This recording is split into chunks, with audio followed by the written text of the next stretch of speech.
নিয়োগ দুর্নীতিতে রাজ্য জুড়ে অযোগ্য শিক্ষকদের নিজাম প্যালেসে তলব করা শুরু করেছে সিবিআই। আর সেখানে কড়া প্রশ্নের মুখে পড়তে হচ্ছে তাদের।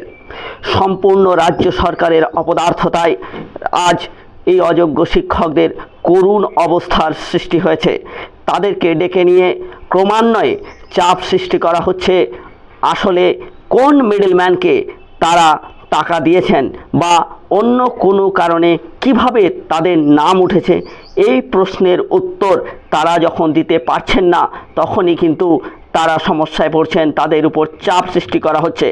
বন্ধুরা, এই কড়া প্রশ্নের উত্তর খোঁজার জন্য তারা ডেকে নিয়ে গেছে নিজাম প্যালেসে। বন্ধুরা, এই নিজাম প্যালেসেই কিন্তু জেরা করা হয়েছে তাবড় তাবড় নেতামন্ত্রীদের, যারা এখন জেলের।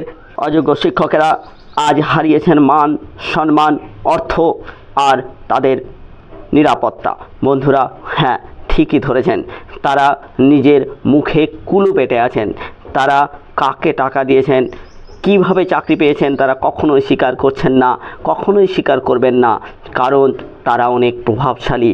বন্ধুরা, যে সব দালালের কথা এখানে বলা হচ্ছে তারা বড় বড় নেতা, মন্ত্রী, আমলা, নিরাপত্তার সঙ্গে যুক্ত মানুষ।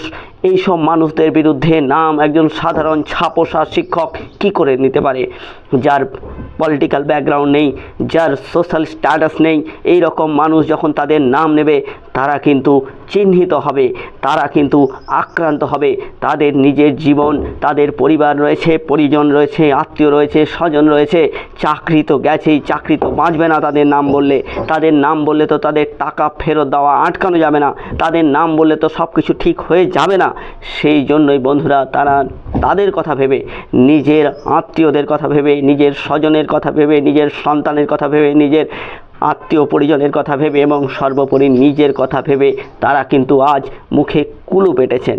সিবিআই সূত্রে খবর, তারা কিন্তু কেউই কোনো দালালের নাম কিন্তু বলছেন না, কখনোই বলছেন না, আগেও বলেননি, ভবিষ্যতেও হয়তো বলবেন না। তার কারণ, একবার যদি নাম বলা শুরু হয় তাদের উপর আক্রমণ আসবে, কারণ ক্ষমতাসীন শ্রেণী কখনোই তাদেরকে ছেড়ে দেবে না, ছেড়ে কথা বলবে না। কারণ যাদের নাম বলবে তারা সমাজের একজন মহিরহু, তারা একজন সমাজের দিকপাল। এই দিকপালকে যখন অ্যারেস্ট করবে তখন প্রচলিত ব্যবস্থা, আমাদের সমাজ ব্যবস্থা কিন্তু ভেঙে পড়বে, ভিত কিন্তু নড়বড়ে হয়ে পড়বে, চারিদিকে কিন্তু হাহাকার শুরু হবে। যেখানে আমাদের শাসক দল সে নিজে কখনোই স্বীকার করছে না যে দুর্নীতি হয়েছে। এই রকম পরিস্থিতিতে দাঁড়িয়ে কেউ যদি বলে যে হ্যাঁ আমি দুর্নীতি করে চাকরি পেয়েছি, আমি অমুককে টাকা দিয়েছি, তাহলে কিন্তু তাকে সরাসরি রাজরোষে পড়তে হবে। আর এই রাজরোষে পড়া মানে কিন্তু ভয়ানক অবস্থা। আমরা আগেও দেখেছি বন্ধুরা, যারা এই রকম পরিস্থিতির শিকার হয়েছে তারা কিন্তু কেউই স্বীকার করেনি, কারোর নাম বলেনি, মাত্র কয়েকজনের নাম বলেছে।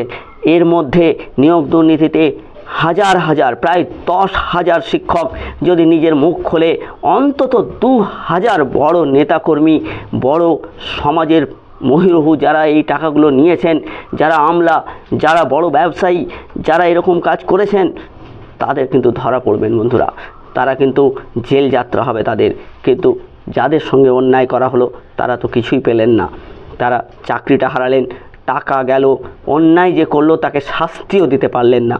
এই রকম এক সমাজ ব্যবস্থায় আমরা বাস করছি বন্ধুরা, যেখানে আমাদের সঙ্গে সামাজিক অন্যায় হলে, আর্থিক প্রতারণা হলে, আমাদের সঙ্গে যত রকমের অন্যায় অত্যাচার হলেও আমরা মুখ খুলতে ভয় পাই।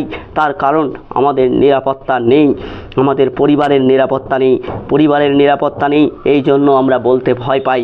না হলে এই নামগুলো, এই দালালের নামগুলো বলা এমন কোনো কঠিন কাজ নয়। এই দালালের নামগুলো বলে তাদেরকে যোগ্য শাস্তি দেওয়া উচিত। যোগ্য শাস্তি তো পাচ্ছেন কিছু, কিন্তু কার জন্য? এখানে হাত রয়েছে শ্রদ্ধেয় বিচারপতি সেই অভিজিৎ গাঙ্গুলির কথা। তিনি রয়েছেন সিবিআইয়ের পূর্বাঞ্চলীয় উপদেষ্টা শ্রী উপেন বিশ্বাস মহাশয়।